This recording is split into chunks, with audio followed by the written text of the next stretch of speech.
There are some places that just feel wrong, places where the air is heavy, the shadows seem to stretch longer, and the silence isn't empty, but full of unseen eyes. I learned this truth in the most terrifying way imaginable, in a house that wasn't just old, but ancient, a monument to forgotten horrors. My name is Alex. I'm a real estate agent. Not the glamorous kind, mind you. More like the one who gets stuck with the properties nobody else wants. The ones with the odd smells, the appealing wallpaper, the whispers of history.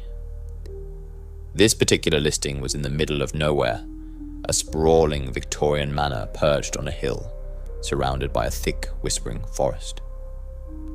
The kind of place you'd see in a horror movie and think, yeah, that's where the evil lives. The owner, a reclusive old woman named Mrs. Eldridge, had passed away. No family, no will, just this monstrous house and a single cryptic instruction in a dusty old ledger. Sell it quickly. Do not disturb the basement. Naturally, that last part made me uneasy. You see, when a client tells you not to do something, especially something as mundane as opening a basement door, it's usually for a very good, very disturbing reason. The first walkthrough was peculiar. The house was cold, even for a winter day. The air hung thick with the scent of dust and something else. Something metallic and faintly sweet, like old blood and the decaying flowers. Every shadow seemed to writhe. Every creak of the old house echoed like a whisper. I tried to shake it off, blaming an overactive imagination fueled by too many late-night horror flicks. But then I saw the doors. Not just one, but a dozen of them, lining the grand hall, each a dark, heavy oak, almost black with age, and each one was secured with multiple locks, rusty padlocks, iron bolts, even thick chains wrapped around the handles. It was overkill. It was insane. It felt less like a home and more like a prison. I called my boss, Greg, back at the office, told him about the locks. He just chuckled. Probably just a paranoid old lady, Alex. Some people are just eccentric. He told me to just list it as is, and that the locks added character. Character. Right. I tried to focus on the usual agent duties. Took photos, made notes, tried to ignore the feeling of being watched. But the house had a way of asserting itself. I'd be in one room, and hear a floorboard creak in another, as if someone was walking around. I'd see a flicker in the periphery of my vision, a shadow that wasn't there a moment before, and the basement door, it called to me. A plain, unadorned wooden door, almost hidden behind a coat rack, but it radiated a chill that bit at my bones. One afternoon I was in the living room, trying to get a decent shot of the massive dust-shrouded fireplace. The light was fading, casting long, eerie shadows. Suddenly, a sound, a low, guttural moan coming from somewhere within the house. It wasn't human. It wasn't animal. It was deeper, older. My heart hammered against my ribs. I froze, camera still in hand, straining to hear. The sound died down, leaving an oppressive silence. I convinced myself it was the wind, or the old house settling, but the feeling of dread intensified. I decided to pack up for the day. As I headed towards the main entrance, I passed the locked doors again. This time, one of them just barely shifted. A tiny, almost imperceptible movement, but I saw it. My blood ran cold. I ran out of that house faster than I ever thought possible, not even bothering to lock up. I drove home. The image of that shifting door seared into my mind. I barely slept. The next day, I called Greg again. I told told him I couldn't sell the house.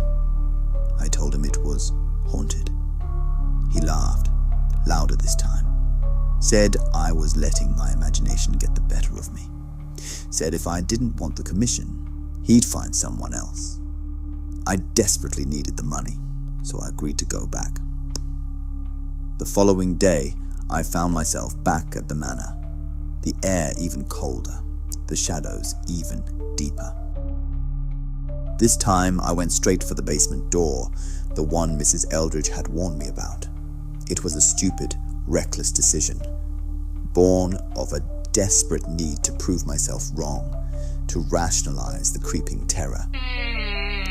The door creaked open with a groan that seemed to echo through the very foundations of the house.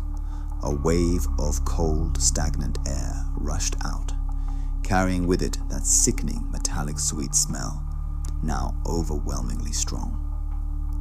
The darkness within was absolute, a void that seemed to swallow the dim light from the hall. I fumbled for my phone, flicking on the flashlight. The beam cut through the black, revealing a narrow stone staircase descending into the earth. The walls were rough, unmortared rock, glistening with moisture. And then I saw it. At the bottom of the stairs, in the faint circle of light, something moved. It wasn't distinct, just a shifting mass, a large, dark shape, and the sound, a wet, labored breathing, like something suffocating, a low, continuous thump-thump against the stone. My breath hitched. Every instinct screamed at me to run, but I couldn't move. I was mesmerized by the horror I couldn't quite see. Then the thing at the bottom of the stairs let out a sound that will forever haunt my nightmares. A guttural, tearing shriek that seemed to rip the very fabric of reality. The heavy locks on the doors upstairs rattled violently, as if something was throwing itself against them. And the stone walls of the basement, they seemed to pulse. I finally broke free. I scrambled back up the stairs, slamming the basement door shut with a force that jarred my entire body. I could hear it now, behind the door, scratching, clawing, a desperate, inhuman sound. I threw myself at the front door, fumbling with the locks, my hands shaking so badly I could barely turn the key. Just as I burst out into the blessed sunlight, a terrifying crash echoed from within the house. The sound of wood splintering, of something immense breaking free. I didn't look back. I just ran. I never stopped running until I was miles away, my car a blur on the winding country roads. I don't work in real estate anymore. I quit that day. I tried to tell Greg what I saw, what I heard. He just looked at me with pity, said I needed a vacation. But the nightmares, they don't take vacations. Every night I'm back in that house, hearing that shriek, seeing that shifting darkness. And the thing is, sometimes when the wind howls just right outside my window, I swear I can still hear the faintest sound of wood splintering, and the metallic sweet scent of decay.